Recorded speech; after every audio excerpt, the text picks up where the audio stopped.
వేదభూమి మన భరతభూమి. వేదాలకు ఇతిహాసాలకు పుట్టిల్లు మన భారతదేశం.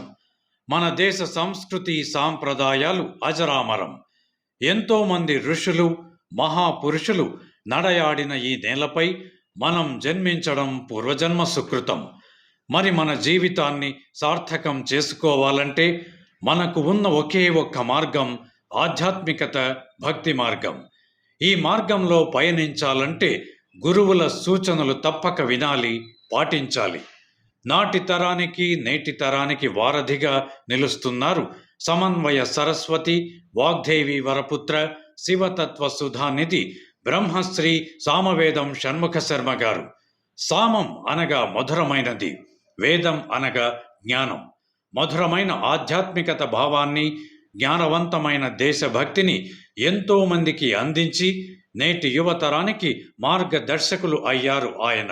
సనాతన ధర్మానికి పునరుజ్జీవనాన్ని తీసుకువచ్చి కొత్త శకానికి నాంది పలకడంలో ఆయన విజయం సాధించారంటే అతిశయోక్తి కాదు. ప్రతి మనిషికి అర్థమయ్యే విధంగా చక్కటి సంస్కృత ఆంధ్ర పదాల అల్లకిలతో వారు చెప్పే ప్రవచనం వింటుంటే కలిగే ఆధ్యాత్మిక ఆనందం మనందరం ఎప్పటికీ మరువలేము.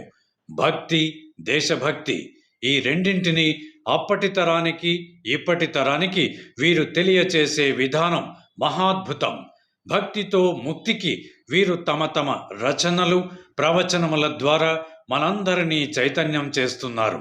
వేదాంత శిరోమణి, వేద విద్య విశారద, వ్యాఖ్యాన వాచస్పతి, హర్ష ధర్మోపన్యాస కేసరి, సర్వశాస్త్ర సమన్వయ శిరోమణి, ఇలా ఎన్నో పురస్కారాలు స్వీకరించి మన అనంతపురంలో 5 రోజుల పాటు జరిగిన శివ సాక్షాత్కారం ప్రవచన కార్యక్రమాన్ని మా ఆరాధ్య ఛానల్ ద్వారా మీకు 5 భాగాలుగా అందిస్తున్నాము.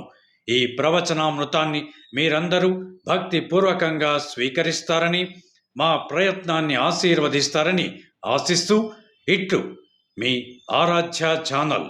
హర హర మహదేవ, శంభో శంకర, ఓం నమః శివాయ. Thanks for watching. Please comment, like, share and subscribe our channel.